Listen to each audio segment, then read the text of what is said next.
ગુજરાતની સરકારી પ્રાથમિક શાળાઓમાં શિક્ષકોની ઘટનો મોટો આંકડો સામે આવ્યો છે। રાજ્ય શિક્ષણ વિભાગે 31,784 સરકારી પ્રાથમિક શાળાઓનું કામચલાઉ મહેકમ જાહેર કર્યું છે।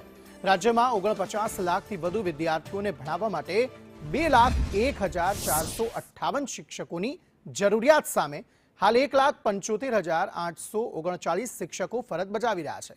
એટલે કે રાજ્યમાં 25,619 શિક્ષકોની ઘટ જોવા મળી રહી છે। સૌથી વધુ ધોરણ 1 થી ધોરણ 5 માં 16,525 શિક્ષકોની જગ્યાઓ ખાલી છે।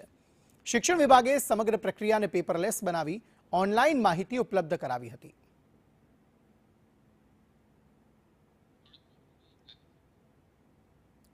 તો શાળાઓનું કામચલાઉ મહેકમ આ રીતે જાહેર કરાયું। 49 લાખથી વધુ વિદ્યાર્થીઓને ભણાવવા માટે 2,01,458 શિક્ષકોની જરૂરિયાત છે અને હાલ 1,75,839 શિક્ષકો ફરજ બજાવી રહ્યા છે। એટલે કે 25,619 શિક્ષકોની ઘટ છે। સૌથી વધુ ધોરણ 1 થી 5 માં 16,525 શિક્ષકોની જગ્યા ખાલી છે। શિક્ષણ વિભાગે સમગ્ર પ્રક્રિયાને પેપરલેસ બનાવી ઓનલાઈન માહિતી ઉપલબ્ધ કરાવી છે, જેથી શિક્ષકો અને નાગરિકો જિલ્લાવાર ખાલી જગ્યાઓ જાણી શકશે। બીજી તરફ એચટાટ આચાર્યની 12,328 જગ્યાઓ સામે 5,193 જગ્યાઓ ખાલી છે। શિક્ષણ વિભાગ હવે વાંધા રજૂઆત બાદ 10 ઓગસ્ટે અંતિમ મહેકમ જે છે તે જાહેર કરશે।